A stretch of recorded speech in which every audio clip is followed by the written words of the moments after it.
ترى والله العظيم إلى المغرب ولا كبير.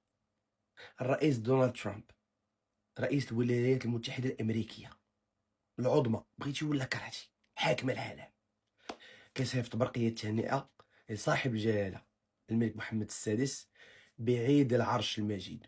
وفي هذه الرسالة شنو جا؟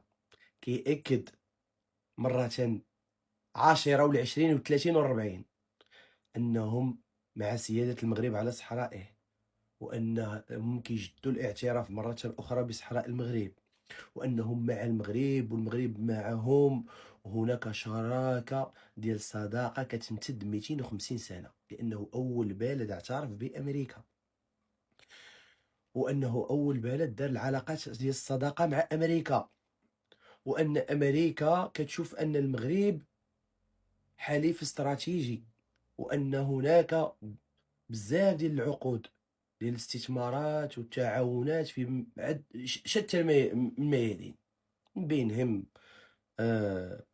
الاستثمار في وزارة الدفاع والشراكة الدفاعية والمعادن النفيسة اللي عاد غتخرج، والكوبالت والهيدروجين الأخضر، وزيد وزيد وزيد. هادشي علاش واحلة ليهم هنايا، هادشي علاش واحلين ليهم حنا هنايا. انا كي راه صياد العامل قايل كاع هانتوما شفتو اسبانيا بغات دير المغرب الزط، تبقى دايره ليها اوروبا مطفط، فهمتوني؟ ناط ليها الطاليان، ناط ليها النرويج، ناط ليها هولندا. سبحان الله، اسبانيا غتولي هي من التسعينات. مشاو تخرجوك من حلف الناطو وخرجوك من اسباس شينغن. المهم الله ينصر بلادنا، هذه هي السياسه الحكيمه والدبلوماسيه، الدبلوماسيه ديال الوزن والقيمه والهيبه. تحياتي.